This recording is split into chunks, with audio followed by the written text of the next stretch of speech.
Sarah, we need to talk, my husband, Michael said. His voice sounded sad, but I knew he was pretending. I looked up from my laptop where I was planning our home renovation. His mother, Linda, stood beside him, dabbing her eyes with a tissue. My stomach tightened. I knew this act. Linda was very good at fake crying. The doctor says I have 6 months to live, Linda said, her voice shaking. I don't want to be alone at the end. She fell into our armchair, the same one I had seen her measuring last week, complaining it didn't match her decor. My name is Sarah Parker, and at 34, I had finally bought my dream home. After my parents died in a car accident 2 years ago, I used my inheritance to buy a beautiful Victorian house. It needed work, but it was mine. Linda never liked that. Mom needs to move in with us, Michael said firmly. We can turn your art studio into her bedroom. My chest tightened. The art studio was special to me. It was my dream to paint there. The sunlight coming through the windows was perfect. I know this is unexpected, Linda sniffled, but family sticks together in hard times. She had never treated me as family in the 8 years I had been married to Michael. She always saw me as the woman who had trapped her son. Which doctor told you this? I asked carefully. Maybe we should get a second opinion. Linda hesitated, then said, Dr. Thompson. But I trust him. I nodded. Dr. Thompson, the same doctor who supposedly diagnosed her with a rare disease last year, just before Michael and I were supposed to go to Italy. We canceled our trip to take care of her, but 2 weeks later she was fine. I need to think about this, I said. Think about it, Michael shouted. My mother is dying. Where is your compassion? I looked at my husband. He had always chosen his mother over me. Something inside me changed. Yes, I need to think about it, I said firmly. This is my house too. Actually, Linda said sweetly, since Michael is your husband, it's his house too, and a son's duty to his mother. The house is in my name only, I cut in. I bought it with my inheritance. Linda's smile faded. But that's not the point. This is a big decision, and I won't rush into it. I walked outside to the garden, my favorite place. Sitting on a bench, I pulled out my phone and called Dr. Thompson's office. I'm sorry, the receptionist said. We have no patient records for a Linda Morrison. I thanked her and hung up. My suspicions were right. I called my sister, Emma, a nurse. Can you check something for me? I asked. 2 days later, I had my answer. Linda had not been to any oncologist. She had no cancer, no diagnosis. She was lying. For a week, I watched as Linda and Michael planned her move. She brought boxes over, talked about painting the walls. Michael barely spoke to me, acting as if I was cruel for hesitating. Then came the family dinner. Linda invited everyone. Michael's sisters, their husbands, aunts, uncles, cousins. She wanted them to pressure me. She stood up, pretending to be emotional. She announced her diagnosis and said how I had graciously agreed to let her move in. Everyone praised Michael for being such a good son. Then I stood up. My hands were steady as I lifted my glass. I have something to say. Linda smiled, expecting me to agree. Instead, I pulled out a folder and met her eyes. I spoke to Dr. Thompson's office, I said, and every other oncologist in the state. Linda's face turned pale. The dining room went silent. Linda's fork dropped onto her plate, the clatter echoing in the tense air. Her face, already pale, turned almost white. I don't understand, she stammered, reaching for her water with shaking hands. Dr. Thompson doesn't share patient details. That's interesting, I said calmly, because Dr. Thompson retired 3 years ago. His clinic doesn't even exist anymore. Michael stood up suddenly, his chair scraping loudly against the floor. Sarah, what are you doing? I opened my folder and pulled out the papers. I checked with every cancer hospital within 100 miles. No Linda Morrison has been diagnosed with cancer. No Linda Morrison has even been tested for it. The room filled with whispers. Linda's sister, Patricia, leaned forward, frowning. Linda, is this true? She's lying, Linda shouted, standing up. She's trying to turn you all against me because she doesn't want me in her fancy house. Actually, I said, sliding the papers across the table, I'm telling the truth. These are the hospital records. You can call and check for yourselves. Michael grabbed the documents, his hands shaking. This has to be wrong. Mom wouldn't. But she would, his sister Jessica said quietly. Remember when she faked pneumonia before your wedding? Or the heart problem when you got that job in Seattle. Linda's face twisted with anger. Jessica, how dare you? I'm your mother. Yes, you are, Jessica said. And I love you. But this has to stop. The lies, the tricks, the drama, it's not okay. Michael sat down, staring at the papers in his hands. Slowly, the truth sank in. The house, he whispered. You wanted the house. Linda lost control. Of course I wanted the house. She doesn't deserve it. She used her inheritance to buy that beautiful home while I'm stuck in my tiny ranch house. It's not fair. Not fair? I repeated, keeping my voice level.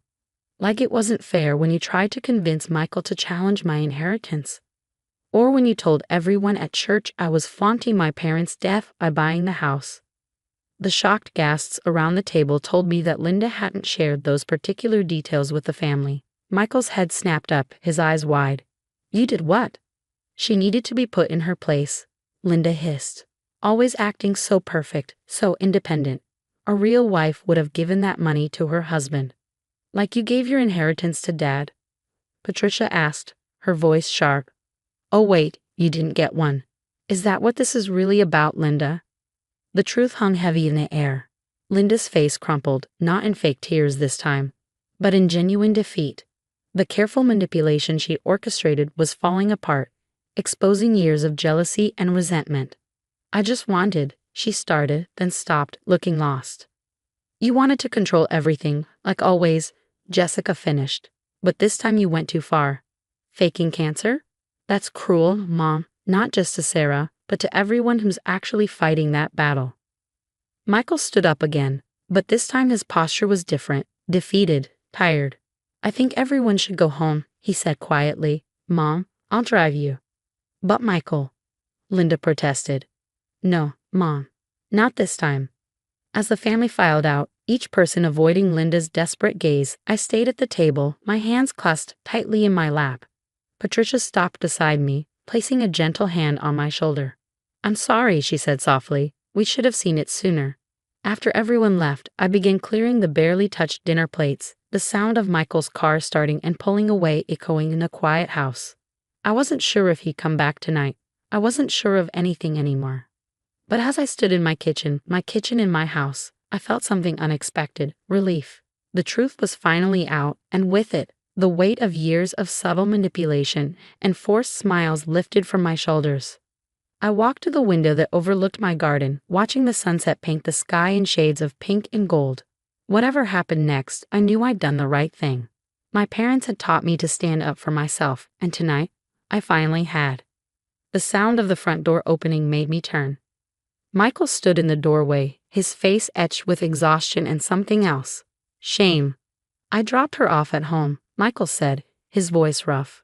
She cried the whole way there, said I was choosing you over her. I stayed silent, watching as he moved into the kitchen, looking lost in the space that had always been our home.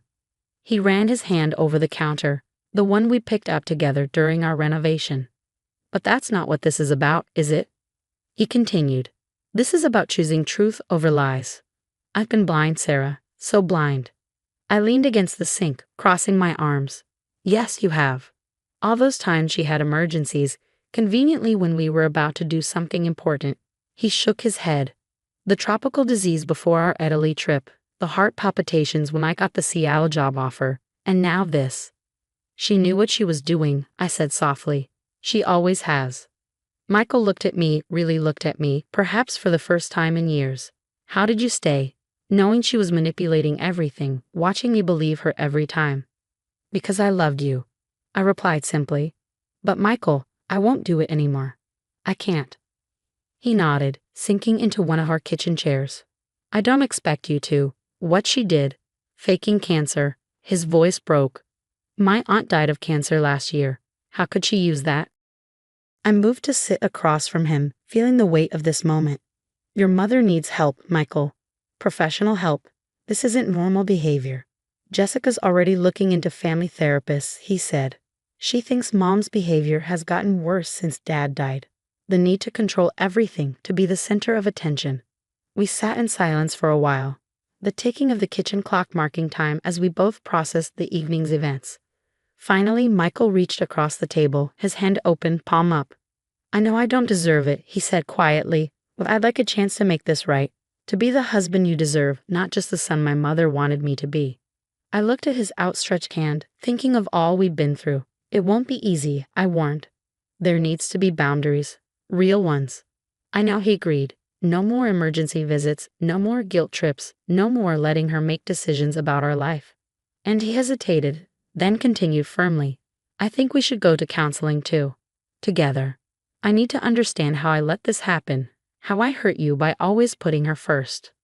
I felt tears prick at my eyes, not from sadness, but from relief. This was the man I'd married, the one who'd been buried under years of his mother's manipulation. Okay, I said, placing my hand in his. We can try. The next few months weren't easy. Linda alternated between tearful apologies and bitter accusations, but we held firm to our boundaries. Michael started therapy, both with me and on his own, working through years of ingrained patterns. I finished my art studio, filling it with canvases and light. Sometimes, when I'm painting there, I think about that family dinner and how close I came to losing my dream home to Linda's schemes. But then I look at the changes in our lives, the peace, the honesty, the renewed connection between Michael and me, and I know it was worth it. Linda eventually agreed to counseling, though it took Jessica and Patricia's ultimatum to get her there. She's learning slowly to build relationships based on truth rather than manipulation. Last week, she even sent me a card, a real one, apologizing for everything. It's a small step, but it's something. Michael and I finally took that trip to Italy, sending postcards to his mother from every city we visited.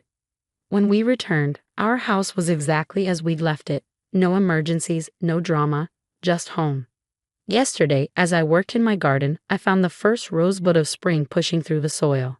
Like that tiny flower, our family is growing in new ways, healthier ways. It's not perfect, but it's real, and that's all I ever wanted. The house stands as it always has, but now it feels different. It's not just my sanctuary anymore. It's our home, mine and Michael's, built on a foundation of truth and trust. And that's something no manipulation could ever provide.